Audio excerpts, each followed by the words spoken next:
Civilization or Barbarism, an Authentic Anthropology by Dr. Sheikh and Diop.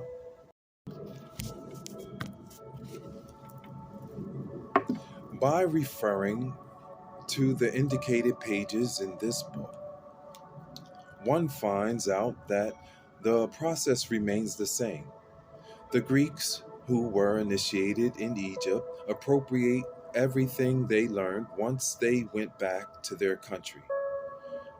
The discovery of the elliptic and even the of the calendar were also attributed to Thales. From the above, it follows that the Africans of the interior of the continent, like the Greeks, Pythagoras, Plato, Omnipodes, etc., were initiated to different degrees in Egypt, which was then the intellectual center of the world. Only this view can explain the above mentioned numerous encounters, which not only could not stem from chance, but which re-established clarity and rationality where Greek plagiarism had created a zone of darkness and obscurity. A vigorous, valuable manner of building a modern science on the terrain of African tradition, recognized as such from the legacy of the past. For a young African astrophysician would be to tackle the verification of the annual rotation of Sirius companion around its own axis, a movement predicted by the Dogon cosmogony, and which modern astronomy has not yet been able to either confirm or invalidate. Be that as it may, we see to what extent these ancient doctrines of Africa are invaluable for the archaeology of African thought, and for this reason alone, their study will always be indispensable for the African thinker, if he wants to build an intellectual tradition based on historical terrain. We have just shown that these doctrines constitute irreplaceable complements of the classical sources.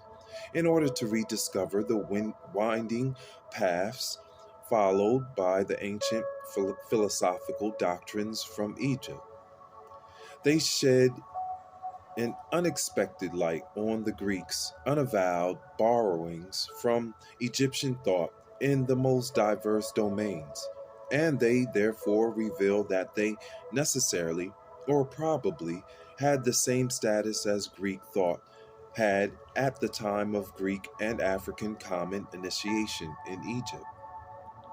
But the African initiatory tradition degrades the quasi scientific thoughts that it received during very ancient periods, instead of enriching them with time. We could review, in the light of the Egyptian thought, all the African cosmogonies, and thus rediscover their often lost profound meaning. Does this mean that today these cosmogonies have the status of a self conscious philosophical thought? Certainly, during pre colonial epochs, when they were intensely lived, these cosmogonies were indefinitely close to a self conscious thought, but they had they have since become degraded, fossilized, and it would be excessive to take them for philosophical systems at this point in time. Similarly, it would be an error to conduct a bogus debate on them. We'll pause right here, continue back with chapter 17 of Civilization or Barbarism. I'm Uriel Riley. High's Heart.